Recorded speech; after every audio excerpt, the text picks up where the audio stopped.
You won't believe me, but GM announced all new $18,000 pickup truck and nobody saw this coming. And the good part is that this truck is none other than El Camino.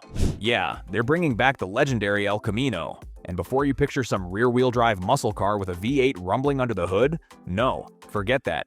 This is not your dad's El Camino. This one's a straight-up compact pickup built to go after the Maverick. And trust me, stick around till the end, because what this thing might actually cost is honestly going to blow your mind. I'll get there, promise. But first, let's talk about what's under the hood, because this is where things get interesting fast. Base trims are expected to run turbocharged 3 cylinders. 2 choices most likely, a 1.2-liter making around 138 horsepower, or a step-up 1.3-liter making closer to 156. Not a lot, I'll be straight with you. Maverick and Santa Cruz both push closer to 190, sometimes touching 200 horsepower even in their entry trims. So if GM wants to actually compete on paper, they'll need more than just the 3-cylinder. That's where a 1.5-liter Turbo 4 comes in, expected to land around 180 horsepower. That actually puts it right in the conversation with the competition. Might even edge out the base Santa Cruz, since that one runs a naturally aspirated engine, and this wouldn't be. But here's the real wild card. Maverick's got a hybrid, and if GM actually wants to go head-to-head, they'll need an answer for that too.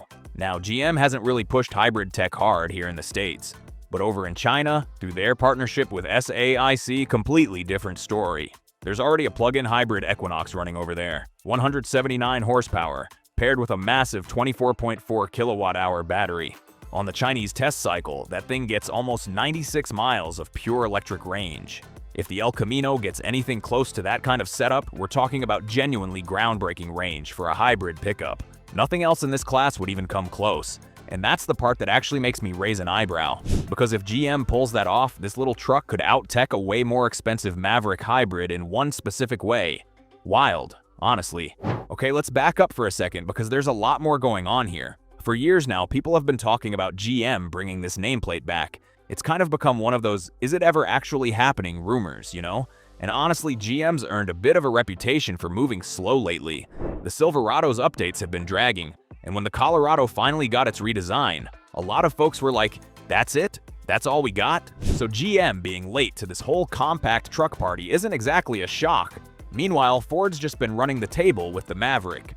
Almost no real competition, insane demand, waiting lists, the works. Hyundai's got the Santa Cruz in the mix too, but Maverick's the one everyone's actually talking about. GM's basically watched all that happen from the sidelines. And look, I get it. Big companies move slow sometimes, there's a lot of red tape.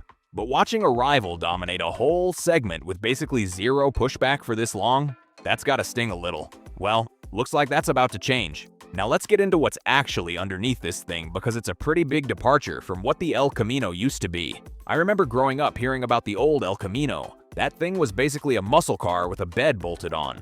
Rear-wheel drive, V8 power. Shared a bunch of DNA with Chevy's big performance cars from back in the day. It was fast, it was loud, it had attitude. This new one has almost nothing in common with that. We're talking front-wheel drive, transverse-mounted engine, meaning it sits sideways instead of the old-school way. And definitely no V8 anywhere near it. Some folks have guessed it might ride on GM's Alpha platform, the one under stuff like the Camaro, but honestly, that doesn't line up with affordable.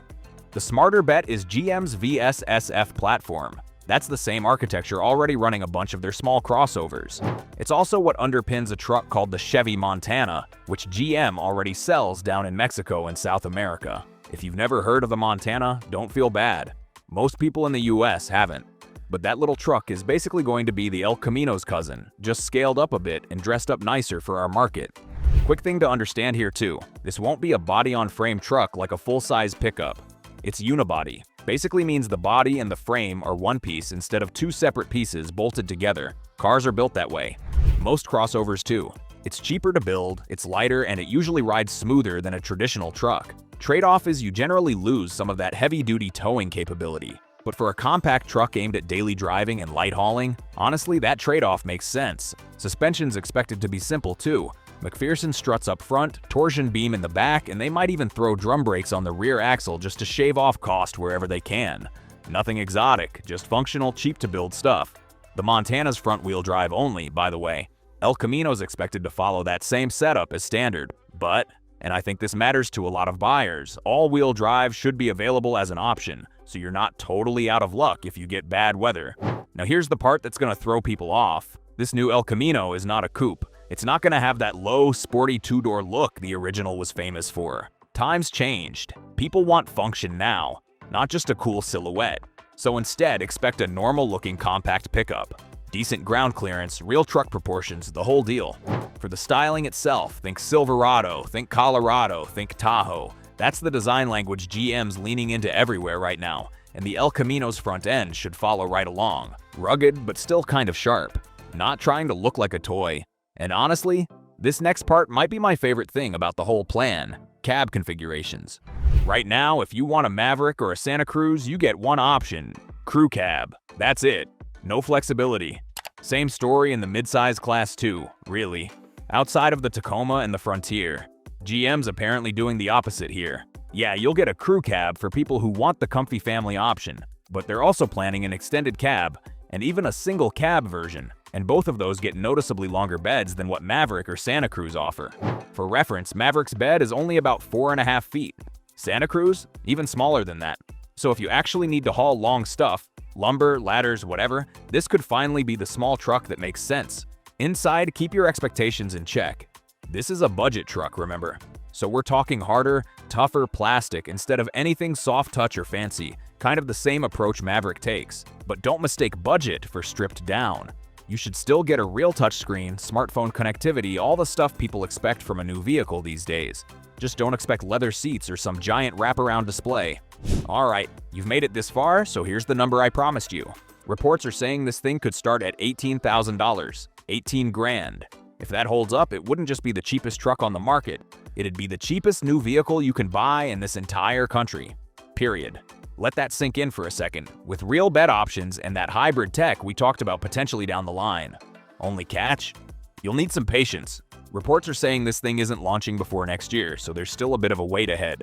But look, for 18 grand, with actual bed length options, real tech inside, and maybe even a hybrid down the line eventually, honestly, I think GM might have finally figured out exactly what this segment's been missing. That's everything we know about the El Camino's comeback so far. If GM actually pulls this off, it could shake the entire compact truck market up. And honestly, it might finally give the Maverick some real competition after years of having the segment basically to itself. So tell me, are you into a front-wheel drive, 3-cylinder El Camino carrying that legendary name, or does that just feel wrong to you? Let me know in the comments below. I actually want to hear what you think. And hey, if you're into stuff like this, stick around, because I've got another one coming up soon that you're going to want to catch. See you in the next one.